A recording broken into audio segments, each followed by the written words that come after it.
Glória a Deus, meus irmãos. Vamos aqui corrigir alguns defeitos de imagem que ficou no vídeo anterior, né? E por isso nós vamos começar aqui novamente de 2 Samuel, capítulo 5. Diz que Davi era da idade de 30 anos quando começou a reinar e reinou 40 anos.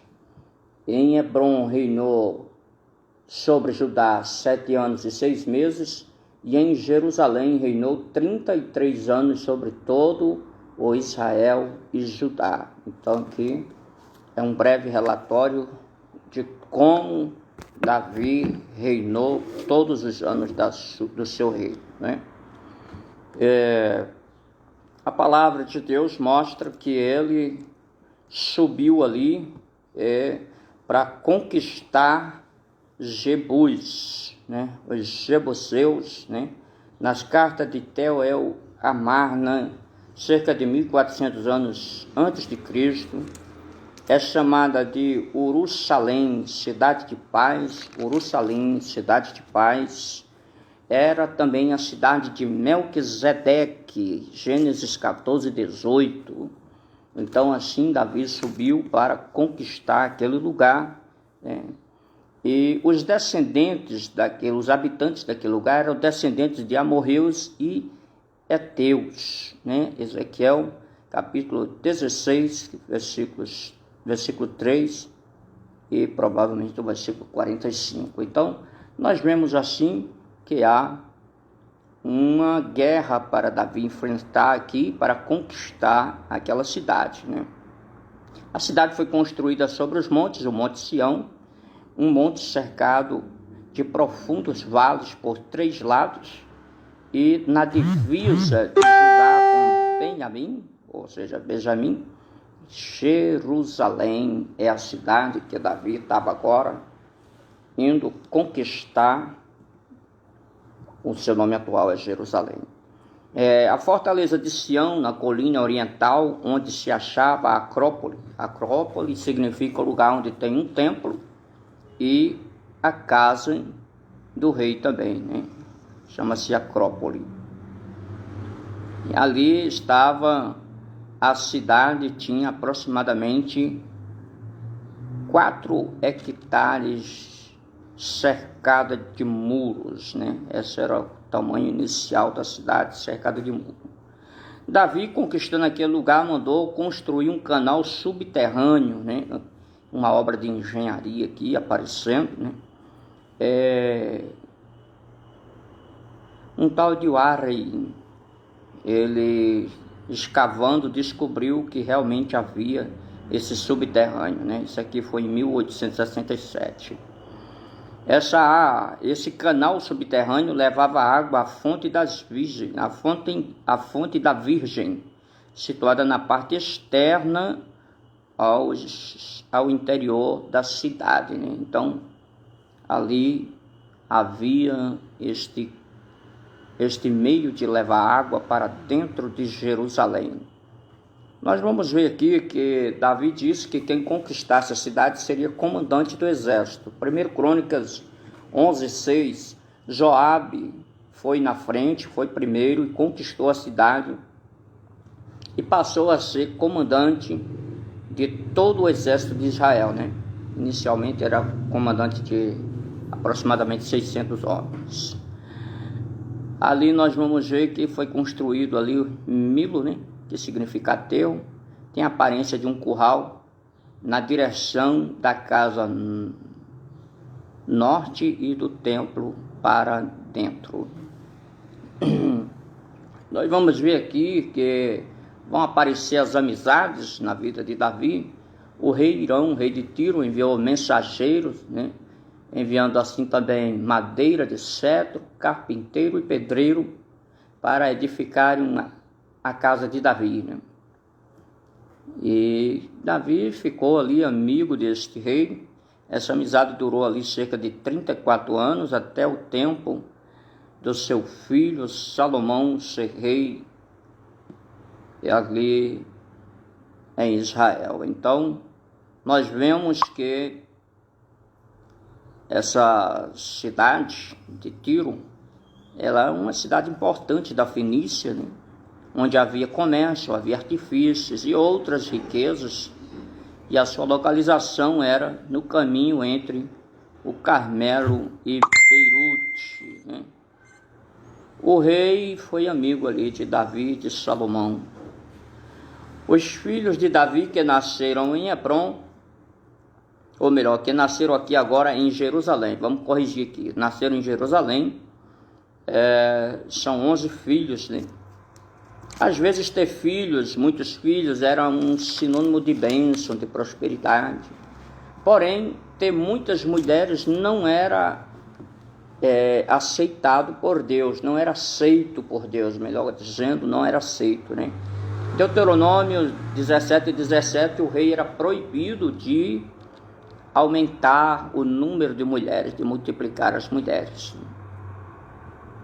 Aqui nós vamos ver que os filisteus tiveram 2 investidas contra Davi, mas Davi sempre ele venceu, né?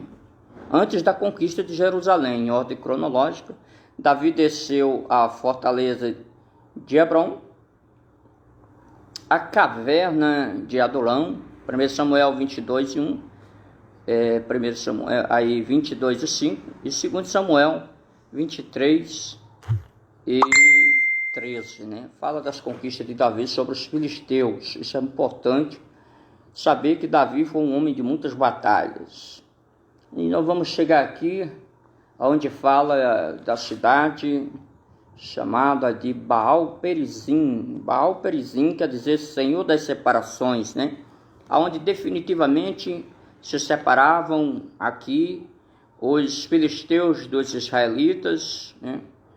Essa palavra foi utilizada porque em determinado lugar ali havia a divisão, a separação das águas, né? Uma parte descia para o Mar Morto e outra parte para o Mediterrâneo. Então, como as águas se dividiam, assim também israelitas e filisteus estavam divididos, não havia acordo entre eles. Houve ali um momento em que Davi, ele consultou ao Senhor, certamente se consultava ao Senhor por Urim e Tumim ou pelos sacerdotes também, né? Quando era inspirado, ou se houvesse algum profeta. Sei que ele consultou ao Senhor e o Senhor mandou que ele descesse, né, por detrás e atacasse por defronte das amoreiras. Essa palavra amoreiras vai aparecer aqui. É um lugar extraordinário na sequência do reino de Davi. Isso aqui significa um lugar onde houve batalha aqui e que eles ganharam e que o inimigo ficou chorando a sua derrota, né? Essa palavra amoreira que aparece aqui, ela na Septuaginta é dito de dapereiras, né? A palavra ela é hebraica, né? Baca. E o nome árabe é um nome árabe que é de um arbusto que nasce em Meca, né? E deu lugar a esse nome aqui, a essa cidade aqui. Essa palavra Baca significa pranto, porque assim como a árvore, quebrando um galho ali dela, escorria ali um líquido grosso, parecendo que a árvore estava chorando, também as pessoas que perderam ali seus filhos, seus maridos na guerra, quem morreu foi sendo pranteado, né? E por isso colocou o nome Baca naquele lugar, quer dizer pranto. Os inimigos de Davi choraram a sua derrota. Davi traz aqui a arca para Jerusalém, capítulo de número 6, né? Nós vamos entrar aqui. Davi escolheu ali os homens para estar com ele. Em uma versão diz 30 mil, em outra versão diz 70 mil, né? Então Davi tinha um grande exército ali, tinha grandes homens importantes, né?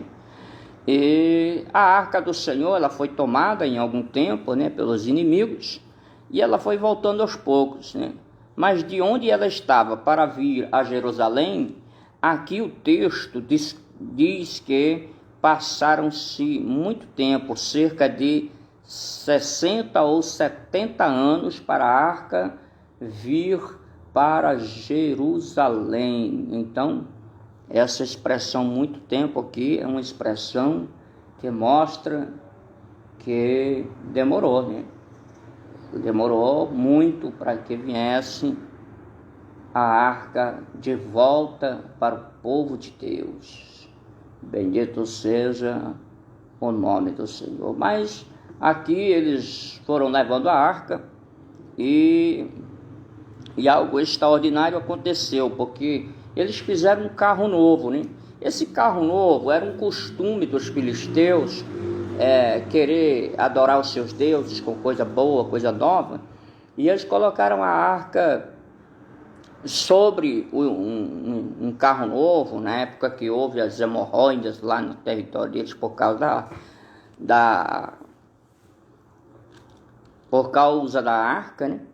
Aí aqui os filhos de Deus, aqui os israelitas quiseram imitar, fizeram um carro novo, né? Mas só que pela lei, pelas determinações divinas, não podiam, pelo que foi estabelecido por Deus, não podia carregar a arca do Senhor em carro novo, tinha que ser nos ombros dos levitas, né? Nós temos algumas referências sobre esse assunto em 1 Samuel 6 e 7, Êxodo 25, 14, Josué 6 e 6, e Números capítulo 31, 3 e versículo 31, e o capítulo 7 e versículo 9, né? Nos ombros dos levitas se levava a arca do Senhor, né? Então ali era determinação divina.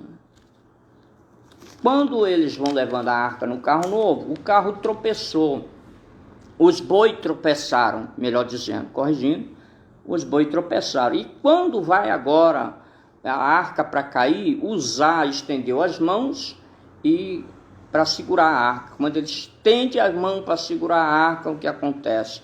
A ira de Deus se acende e uma brecha, um buraco arrombou assim Uzá e ele morreu ali na hora. Assim, a ira de Deus veio sobre ele. Ali chama-se brecha de Uzá, aquele lugar. Então nós vemos que Deus, ele não aceita irreverência. Até no culto muitas vezes nós vemos coisas terríveis, né? A irreverência. Então Pérez Uzá, quer dizer brecha de Uzá. Muitas vezes meus irmãos estão no culto, mas fazendo coisas que não deveria, né? Eu não vou nem entrar em muitos detalhes, porque é fácil de arrumar grandes inimigos, né? Mas aí Davi ficou desgostoso e deixou a arca na casa de Obed-edom, né? A arca ficou agora na casa de Obed-edom. Obed-edom é giteu. Essa palavra aqui é das pessoas nascidas em Gat-rimon, né? Josué 21 e 25 é uma das cidades dos levitas. Provavelmente Obed-edom fosse levita, né? E no texto original eles dizem que ofereceu um sacrifício de um novilho e ovelhas, né? Mas outros dizem que haviam ali conjuntos de cantores levitas, chamado de coro, né? Como se fosse um coral, que cantavam e se alegravam, e eles foram buscar a arca por causa de saber que a arca na casa de Obed-edom deu bênção, prosperidade para Obed-edom durante 3 meses, né? Durante 3 meses, segundo Samuel 6 e 11, Obed-edom teve a bênção de Deus na sua casa, em tudo. Agora Davi vai buscar a arca e ele vai dar 7 passos, né? Dá uma caminhadazinha aqui de 6 passos, e ali ele oferecia. Não sucedeu que dando 6 passos, segundo Samuel 6 e 13, eles deram 6 passos e ofereceram ali sacrifício, né? Nesse texto bíblico diz que eles ofereceram aqui bois e cordeiros cevados, né? Existem outras formas de dizer que foram 7 novilhos e 7 carneiros, né? deram 6 passos e ofereceram sacrifício ao Senhor para saber se Deus aprovava, se estava tudo bem, se estava de acordo. E tendo oferecido, perceberam que Deus tinha aceitado, né?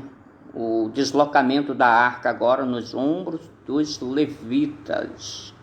Observamos aqui que Davi estava na cerimônia vestido de uma estola sacerdotal, que isso significa que ele estava com o traje adequado para a cerimônia. Os historiadores chegam a dizer que se ele tivesse com as roupas reais ou com roupa de pessoa civil, ele estaria profanando a cerimônia e com medo de morrer, como Uzá morreu. Aí Davi vai e veste a estola sacerdotal, dando a ele a capacidade dele estar numa cerimônia sagrada, né? Mas quando ele foi levando a sua esposa Mical, que era filha de Saul, ela criticou Davi, né? Porque alguns acreditam que ela tinha ciúmes, porque ela queria liderar aquela caminhada da arca. Outros dizem que é porque ela queria imitar assim Miriam, que em Êxodo capítulo 15, 20 e 21, ela fez algo assim para agradar a Deus, um louvorzão, né? A irmã de Moisés agradou a Deus louvando porque tinham atravessado o mar pelas maravilhas do Senhor e etc, né? Então, assim nós vemos que houve ciúme, Mical teve ciúme. Porém, Mical, ela recebeu uma resposta dura de Davi que dizia: Deus me escolheu a mim e não escolheu teu pai, né, para ser líder sobre Israel. E diante desta situação, Mical foi, alguns acreditam, castigada por Deus de forma que ela não teve filhos, né, durante toda a sua vida. Isso significa dizer que ela era um opróbrio, uma vergonha, uma desgraça, uma árvore seca, uma árvore sem fruto, estéril. E a palavra de Deus diz que tanto João como Jesus disseram que está posto mais tarde a raiz. Toda árvore que não tiver fruto é cortada, é lançada no fogo, né? E assim, essa mulher, ela estava numa vergonha porque não tinha frutos, né? Não tinha a bênção de ser mãe, né?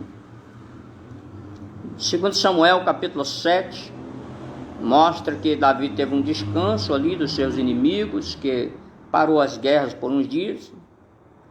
E Davi pensa aqui em fazer uma casa para colocar a arca do Senhor. Do ponto de vista humano, até mesmo o profeta concordou, né? Mas quando Deus deu a profecia revelada, a palavra na boca de Natã, ele disse: não, eu não vou aceitar que Davi construa uma casa para mim, né? Uma habitação para a arca. Mas eu já lhe levantei como juiz, como líder, como um grande aqui no meio de Israel, e ele já tem tudo que eu quis dar para ele, tudo que ele precisa eu já dei para ele, mas o seu sucessor, o seu filho que vai se assentar no seu trono, Salomão, ele vai edificar a casa para mim. E essa casa, eles falam aqui de uma aliança entre Davi e o Senhor, que o reino seria eterno, o reino de Davi, de sorte que esse reino era representativo em seu reino de Cristo, né? No reino do Messias. Tanto é que no versículo 14 diz que eu lhe serei por pai e ele lhe será por filho, né?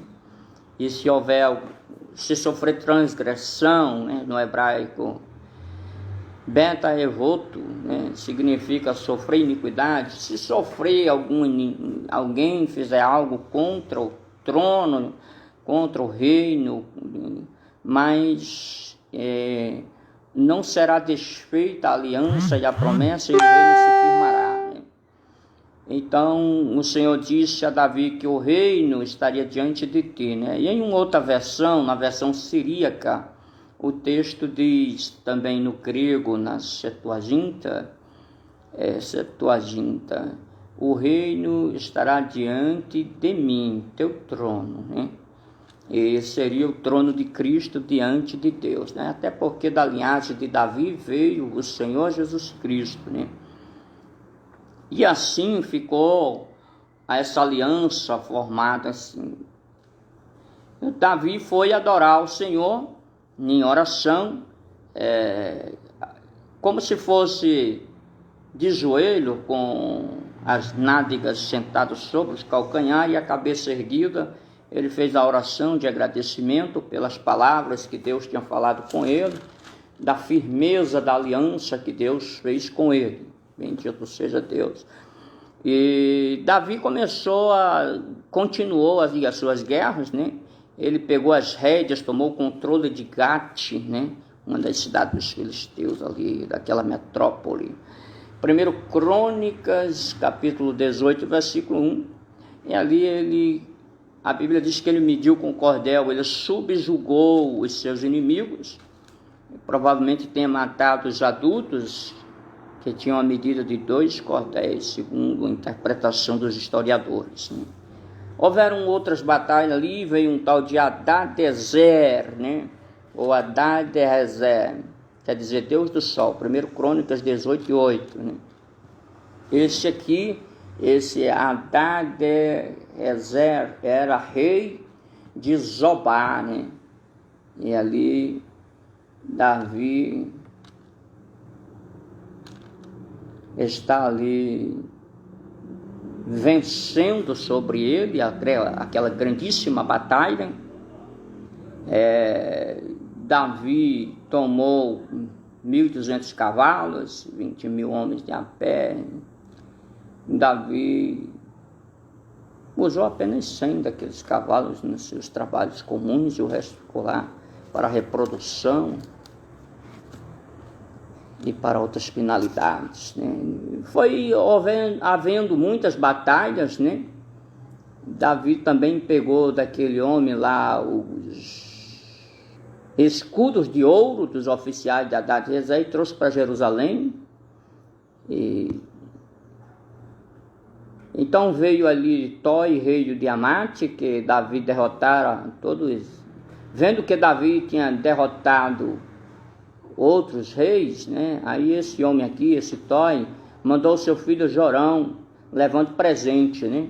Presente que esse embaixador Jorão, filho do rei Toi, rei de Amate, ele levou objetos de prata, de ouro, de bronze, e Davi consagrou ao Senhor, né? Assim como também outras coisas que ele tinha ganhado como despojo de outras nações, né? Da Síria, de Moabe, de Amon, dos filisteus, de Amaleque. Ele juntou tudo aqui e levou para ser consagrado ao Senhor, né? Houve uma batalha em que Davi ele feriu no Vale do Sal 18.000 homens, né? Então aqui mostra mais uma batalha vencida, que Davi vence, porque Deus estava com ele, e diz aqui no versículo 14, 2 Samuel 8,14, e o Senhor dava vitória a Davi por onde quer que ele ia. Então essa é a nossa meta, vencer em nome do Senhor, que o Senhor nos dê vitória em tudo, né? Vamos entrar aqui no momento em que a estruturação do reino de Davi é bem interessante, né? Porque ele tinha ali cronista, né? Masquir, cronista, Masquir, quer dizer mestre de cerimônia ou historiador, né? Masquir. Tinha escrivão, né? Sofer, ministro de Estado, e tinha os da guarda pessoal, chamado Queratitas e Pelatitas, pequenas tribos dos filisteus, né? Eram inimigos, mas que ficaram na guarda real, né? Os principais cargos do reino de Davi, no capítulo 8, a partir do versículo 15 até o 18, está aqui a estrutura do reino, era essa. Davi era rei, versículo 15, comandante do exército era Joabe, filho de Zeruia, versículo 16. O cronista era Josafá, filho de Ailude. Também aqui nós vemos também no versículo 16. No versículo 17, vem os sacerdotes Zadok e Aimeleque, né? Zadok, filho de Aitube, e Aimeleque, filho de Abiatar. Eram os sacerdotes do Senhor. E o escrivão era Seraías, né? Era o escrivão. O comandante da guarda real era Benaia. E os ministros, estão no versículo 18, eram os filhos de Davi, eram os seus destes capítulos, em nome de Jesus. Que Deus abençoe a todos. Amém.